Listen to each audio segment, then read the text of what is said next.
माँ, काहे चिंता कर रही हो तुम? तुमको पता है ना, चिंता करते हो तो तुम्हारी तबीयत खराब हो जाती है। चिंता काहे ना करें बिटिया, 2 दिन से ठेला नहीं लगा।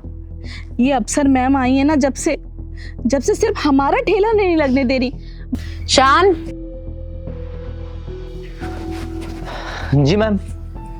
माँ बेटी जो ठेला लगाती है ना, उन दोनों को बुला के लेके आना। शाम को मेरे को यहाँ कोठी पे मिलेंगी, ठीक है? ठीक है मैम। चलो जल्दी तुम। बात तो तुम बिल्कुल सही कर रही हो माँ। घबराओ नहीं, भगवान है ना हमारे साथ। आप दोनों में से रोमा देवी कौन है? हमें साहब क्या बात हो गई? मेरे साथ चलिए, आपको हमारी मैडम ने बुलाया है। साहब, हम ना ठेली वहां नहीं लगाएंगे। हम माफी भी मांग लेंगे मेम साहब से, पर हमारी रेडी लगने दीजिए साहब। गरीब पे इतना अत्याचार मत कीजिए साहब। देखिए, मेरी बात सुनिए, आपको जो भी बोलना है मेरी मैडम के सामने बोलिएगा। चलिए मेरे साथ। यही है ना, यही घर लग रहा है। चाचा ने यही घर बताया था माँ।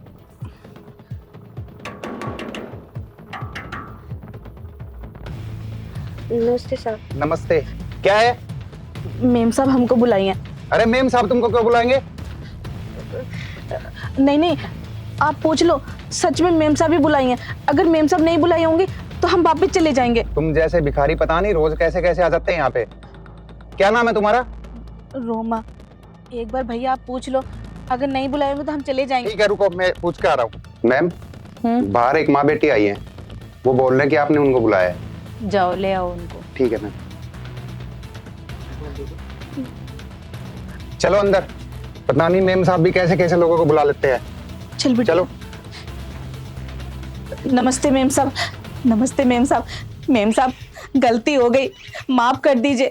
अब वहां पे रेडी नहीं लगाएंगे, दूसरी जगह लगा लेंगे।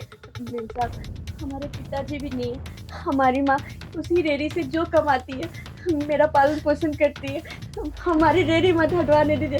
समझ में नहीं आ रहा क्या तुम लोगों को? जब मना कर दिया ना, वहाँ रेडी नहीं लगेगी तो मतलब नहीं लगेगी। पोषण करती है, हमारी रेडी मत चुपचाप यहाँ बैठो।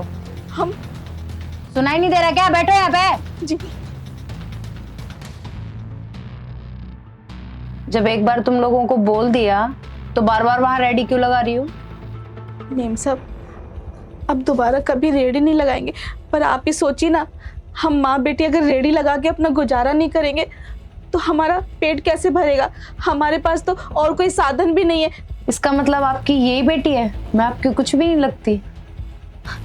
जब छोटी सी थी तो हमेशा कहा करती थी कि अर्चना तू मेरी बेटी है।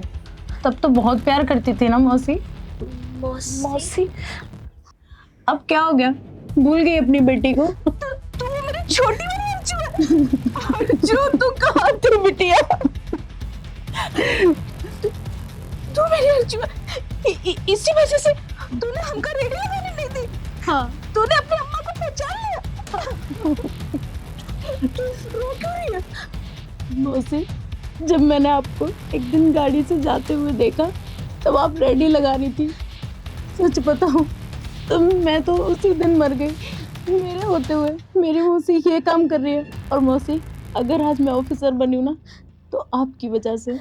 मुझे बहुत अच्छे से याद है वो दिन जब आपने मेरी कॉलेज की फीस भरी थी।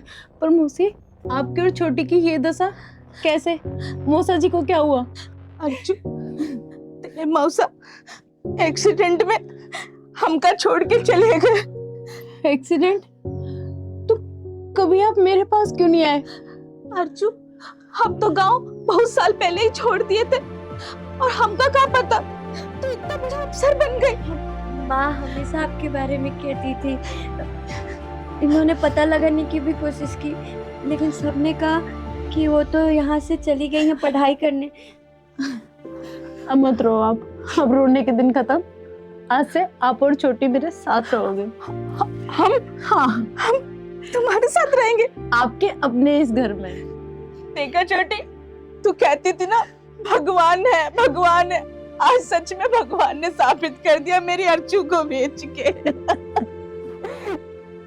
चलो अब अंदर, अब रोने के दिन चले गए। चलो उठ बिटिया, आओ। चलो। और मौसी देखना, छोटी को भी मैं बहुत पढ़ाऊंगी। बहुत बड़ा घर ले लिया मैं भी एक दिन आपकी तरह अफसर बनूंगी। है, चल जरूर।